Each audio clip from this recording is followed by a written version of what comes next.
Sup guys, Zanderson977 here today to do Zankyou no Terror or Terror in Resonance episode 4 review. Now in this episode of Zankyou no Terror, right?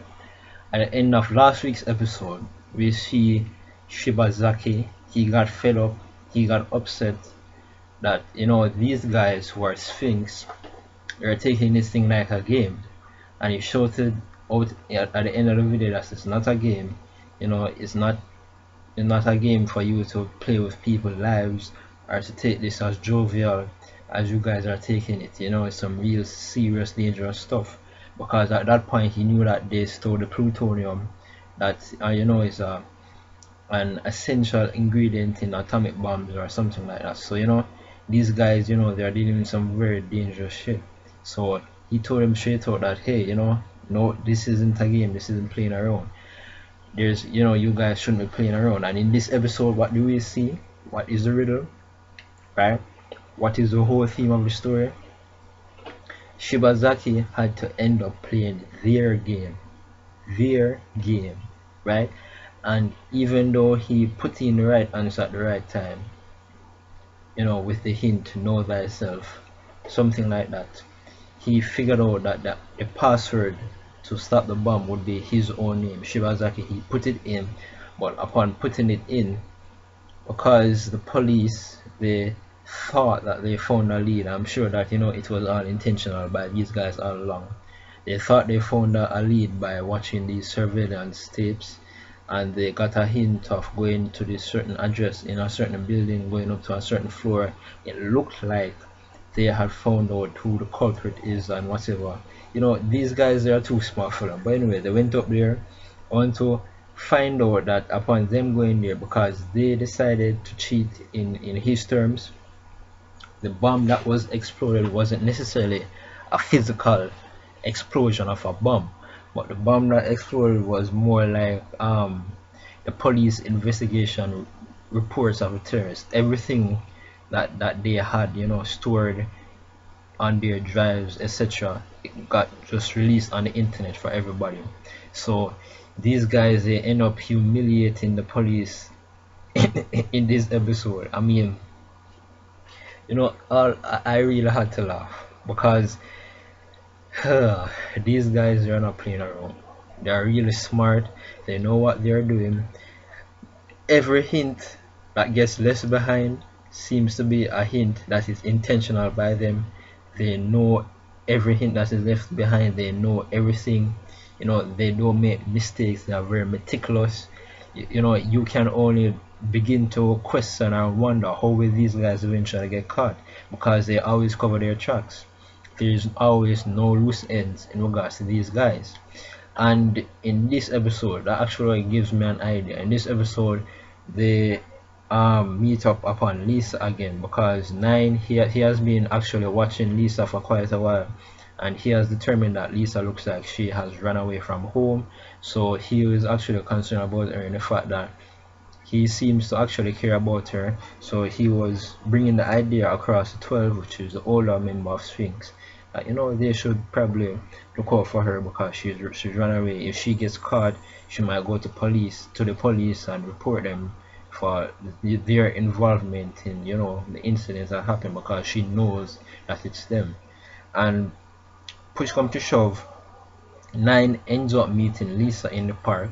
They had their conversation, and she was explaining about how she wanted to actually run away from home, and upon running away, that was the relief that came to her, and she swore that it would be a good decision, because she felt that she would be caught and taken in by someone.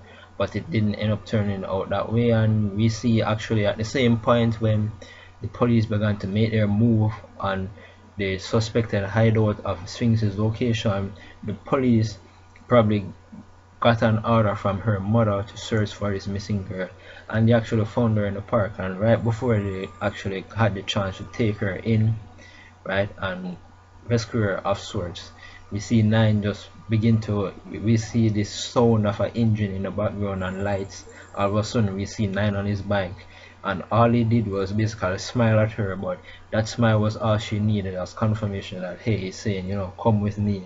She jumped on his bike, and that was it. They whisked off. And then towards the end of this episode, when she went up to their hideout, when both of them went up to their hideout together, 12 was there waiting, and it's like he already knew that 9 would try to bring her home, and he outright says no, we don't know anything about her, we can't trust her. You know, he actually said that they don't have enough time. I wonder what that could be. And then upon all of that going down, she just faints out of the blue like that. So Lisa, that girl, and her involvement with them could be their own undoing in a very ironical, you know, twisted way. You know, the girl that 9 actually ended up really caring about, and you know, it's for good reason. I mean, her life thus far hasn't been very nice at all. She's been bullied at school. Her mom is constantly harassing her, calling her because her father went away, and you know, her life right now is a big mess. And to even make matters worse, she ran away from home, so things look pretty desperate on her behalf. So I'm just saying it, you know, it's just my idea. I'm just putting it out there that Lisa and their involvement with Lisa could actually be their undoing, because otherwise from that I don't see how these guys could ever end up getting caught. Every hint, every trace that is left behind intentionally by them, and they've even hacked into the police records, so they know everything that the police supposedly has on them. And you know, it's not only them that knows this now, but it's out on the entire internet. So the police got humiliated in the process.